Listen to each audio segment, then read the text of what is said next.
Welcome to the Grant Writing Simplified podcast. This is the place to learn how to make a big impact in your community through grant writing and nonprofit consulting. The world needs you to step forward as a grant writer and use your skills to lead with confidence. I'm Teresa Huff, former special ed teacher turned grant writer and nonprofit strategist. In my 20 years of freelancing, I've helped nonprofits triple their funding and exponentially increase their reach. Now I'm stepping up to mentor freelancers and nonprofit leaders like you who are ready to take your skills to the next level. It's time to get intentional about your vision so you can create lasting change in your community. Learn the skills and strategies you need to become the grant writer the world needs. Let's do this. Hey friends, welcome to episode 60 of Grant Writing Simplified. You may not have heard that the Fast Track to Grant Writer is open, so you can jump in and start the modules anytime.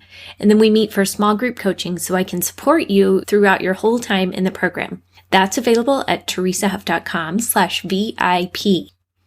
This month, we've been talking a lot about nonprofit storytelling and different ways of doing that.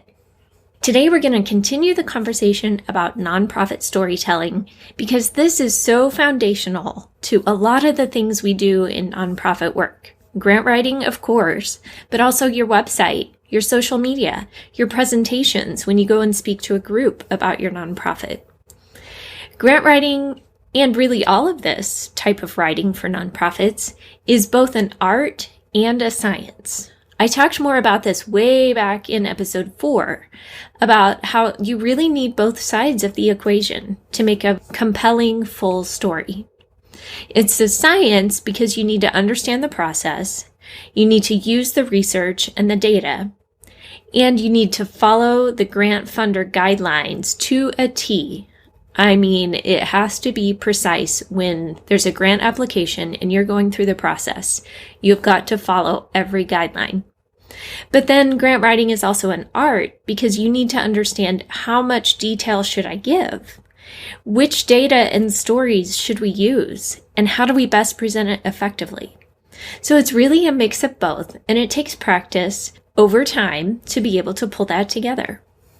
And while we're talking specifically about grants here today, this really does apply to all your other writing. Like I said, your social media, your website, your donor letters, your brochures, any of your presentations.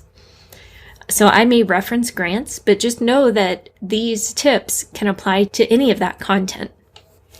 In nonprofit work, it's important to collect the stories. Now I want you to think deeper here and look past the traditional stories. Look for the unique, the unusual.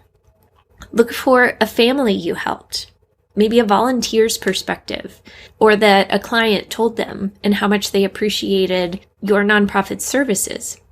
Think about a donor who was able to make an impact when maybe they couldn't volunteer for health reasons, but they felt so drawn to your cause, and they were able to see the difference they could make.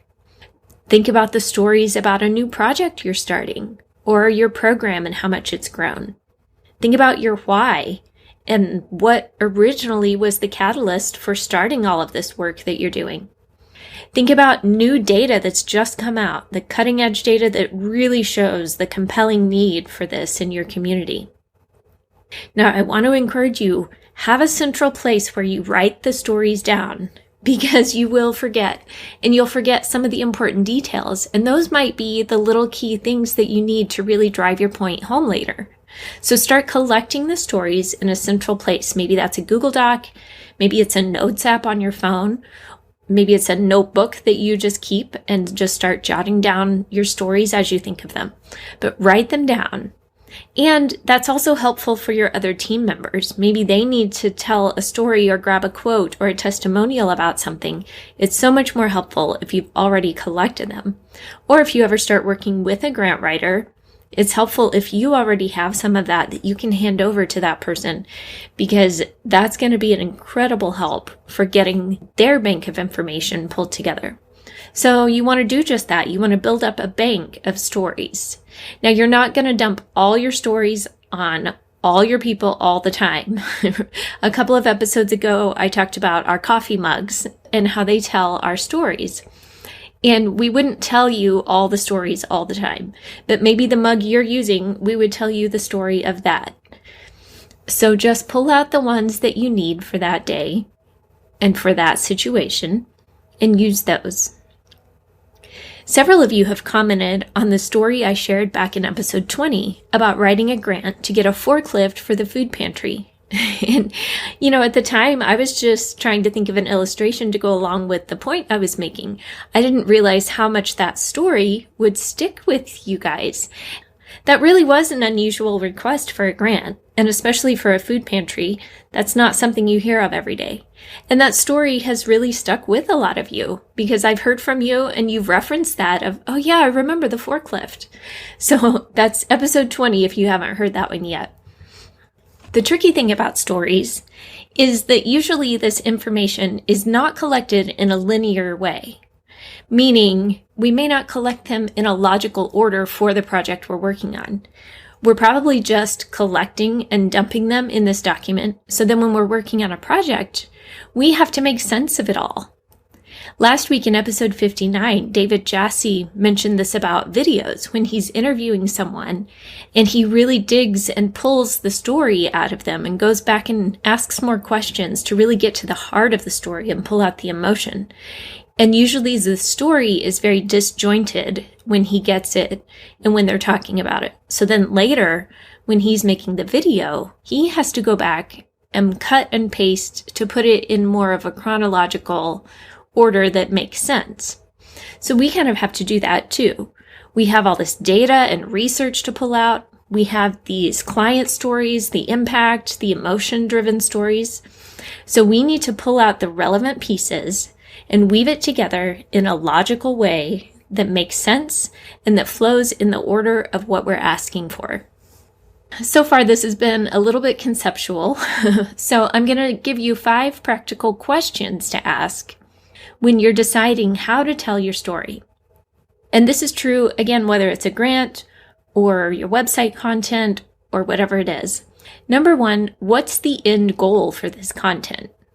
Before you start, you need to decide on the purpose for the content, and then you can outline your plan accordingly so that you have a direction to work with. And then that helps you know what kind of stories and content and data to pull in to support that. So first, figure out your end goal.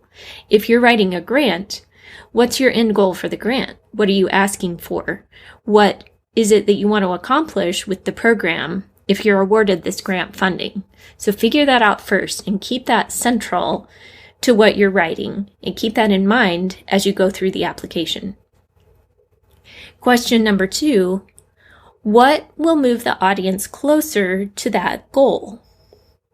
So as you are thinking about this end goal that you wanted, that you decided back in question number 1, what things are going to move your reader closer to that? There's no neutral content. Your content is either moving the reader closer to what you're wanting, or it's distracting and pushing them away. And if this is a grant reviewer deciding whether or not you get funding, you don't want that. You don't want to push them away. You want to make sure everything you write is moving them closer and closer to the end goal of deciding, yes, this program is worth funding. Then number 3, is there a good mix of both art and science? Like we talked about back in the beginning, you really need the data and the research to support it, but you also need that emotion and that heartfelt piece as well. Sometimes I struggle with that because with all my academic background, I can tend to gravitate towards that more clinical data-based approach. I had the college research papers and the book reports and all those things where you just have to compile the research, put it together, and present it. So now with this grant writing and work I do with nonprofits, I have to remind myself to really bring in the creativity and that artistic approach too. Now this takes practice. You can study and read about it up one side and down the other. But at the end of the day, you've got to just get in there and start. You've got to practice, and that's how you build those muscles. And that is the best way to get better. Then number 4, is there any fluff that needs to be removed? And sometimes this can just be wordiness. You're trying to sound professional and flowery when really think about your reviewer and think about the reader on the other side. If they have to think too hard just to try to figure out what you're saying, your chances of getting funded are going to go down. And this is kind of different than how they taught us in college. No offense to higher learning in the universities. But we were told back in college, your research paper has to be 10 pages. So we were writing as wordy as possible to fill those 10 pages to keep the points. But in grants, that's not the case. Every word counts. And sometimes you're under a strict word limit or even a character limit. So you have to make everything count and don't put in any fluff that doesn't need to be there. And then number 5, do all the supporting elements enhance or detract from the story? And this could be extras like pictures, graphs, or charts, budget items that you're asking for. All those things should support your story, not distract from it. Or if you're reading along and then read something in the budget and like, wait, where did that come from? What does that have to do with the program that they're wanting? You need to make sure everything is in line and everything flows together. So those are 5 practical questions that you can ask. I'll just do a quick recap of those 5 questions to ask when you're telling your nonprofit story. Number 1, what's the end goal for this content? Number 2, what will move the audience closer to that goal? Number 3, is there a good balance of both art and science? Number 4, is there any fluff that needs to be removed? And number 5, do the supporting elements enhance or distract? Sometimes you need help sorting out your nonprofit story and even figuring out which end is up and how to tell it. You know it's vital and you know it is so needed in your community, but it can be really hard when you're in the thick of things and you can't see the forest for the trees. Sometimes you need an outside perspective.